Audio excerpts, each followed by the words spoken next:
Welcome to competitive exams material channel అండి. ఈ వీడియోలో మనం కొన్ని ఇండియన్ పాలిటిక్స్ సంబంధించిన వన్ లైనర్ బిట్స్ని చూద్దాం. ఈ వన్ లైనర్ బిట్స్ వచ్చేసి ఏపీఎస్సి మరియు టీఎస్పీఎస్సి అన్ని ఎగ్జామ్స్కి యూజ్ అవుతాయండి. 2026 వరకు రాష్ట్రపతి ఎన్నికను 1971 జనగణన ఆధారంగానే నిర్వహించాలని ఏ రాజ్యాంగ సవరణ ద్వారా పొందుపరిచారు? 2026 వరకు రాష్ట్రపతి ఎన్నికను 1971 జనగణన ఆధారంగానే నిర్వహించాలని ఏ రాజ్యాంగ సవరణ ద్వారా పొందుపరిచారు? 84వ రాజ్యాంగ సవరణ. ప్రస్తుతం రాష్ట్రపతి ఎన్నికల్లో ఎంపీ ఓటు విలువ ఎంత? ప్రస్తుతం రాష్ట్రపతి ఎన్నికల్లో ఎంపీ ఓటు విలువ 708. మంత్రిమండలి పంపిన విషయాన్ని పునఃపరిశీలనకు పంపే అధికారాన్ని రాష్ట్రపతికి ఎన్నో రాజ్యాంగ సవరణ కల్పించింది? మంత్రిమండలి పంపిన విషయాన్ని పునఃపరిశీలనకు పంపే అధికారాన్ని రాష్ట్రపతికి 44వ రాజ్యాంగ సవరణ కల్పించింది.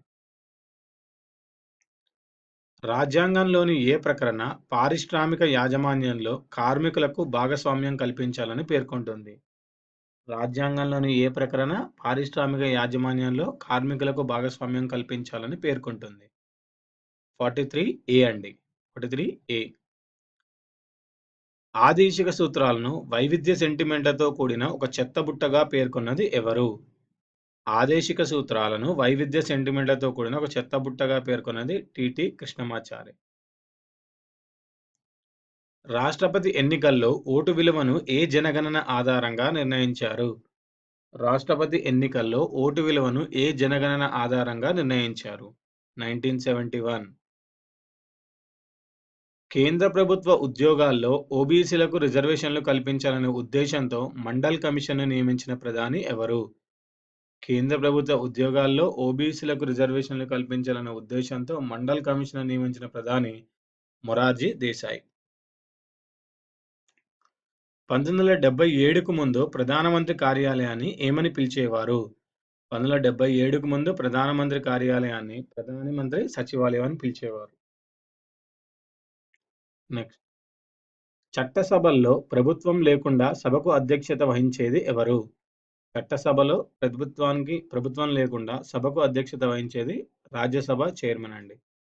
రాజ్యసభ చైర్మన్.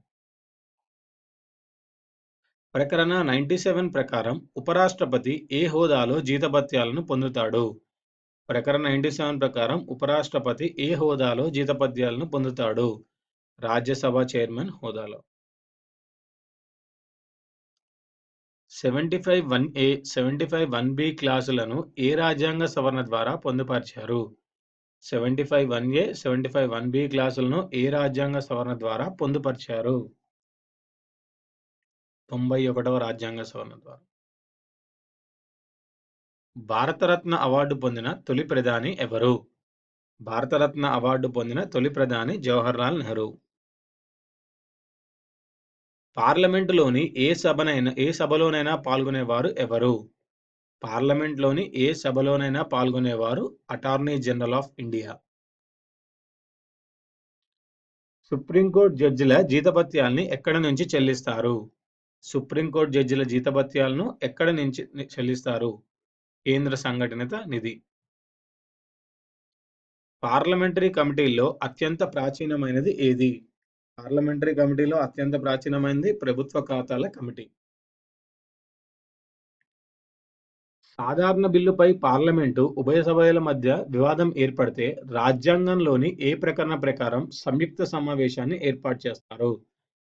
సాధారణ బిల్లుపై పార్లమెంటు ఉభయ సభల మధ్య వివాదం ఏర్పడితే రాజ్యాంగంలోని ఏ ప్రకరణ ప్రకారం సంయుక్త సమావేశాన్ని ఏర్పాటు చేస్తారు? ప్రకరణ 108. స్పీకర్గా పనిచేసి రాష్ట్రపతిగా ఎంపికైన వ్యక్తి ఎవరు? స్పీకర్గా పనిచేసి రాష్ట్రపతిగా ఎంపికైన వ్యక్తి నీలం సంజీవ్ రెడ్డి. ఎక్కువ రాష్ట్రాలకు ప్రాతినిధ్యం వహిస్తున్న హైకోర్టు ఏది? ఎక్కువ రాష్ట్రాలకి ప్రాతినిధ్యం వహిస్తున్న హైకోర్టు గౌహతి హైకోర్టు. రాజ్యాంగంలోని ఏ ప్రకరణ ప్రకారం సుప్రీంకోర్టులో స్పెషల్ లీవ్ పిటిషన్ను దాఖలు చేయవచ్చు? రాజ్యాంగంలోని ఏ ప్రకరణ ప్రకారం సుప్రీంకోర్టులో స్పెషల్ లీవ్ పిటిషన్ని దాఖలు చేయవచ్చు? 136వ ప్రకరణ. పార్లమెంట్ 2013లో ఎన్ని హైకోర్టులను ఏర్పాటు చేసింది? పార్లమెంట్ 2013లో ఎన్ని హైకోర్టులను ఏర్పాటు చేసింది? 3 హైకోర్టులను. రాష్ట్రంలో పరిపాలనా, కార్యనిర్వాహక అధికారాలు గవర్నర్ పేరిట కొనసాగుతాయని రాజ్యాంగంలోని ఏ ప్రకటన పేర్కొంటోంది? రాష్ట్రంలో పరిపాలనా, కార్యనిర్వాహక అధికారాలు గవర్నర్ పేరిట కొనసాగుతాయని రాజ్యాంగంలోని ఏ ప్రకటన పేర్కొంటోంది? ప్రకరణ 153.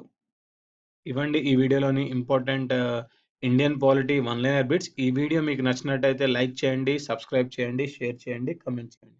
వచ్చే వీడియోలో మరికొన్ని important Indian polity one liner bits నేర్చుకుందాం.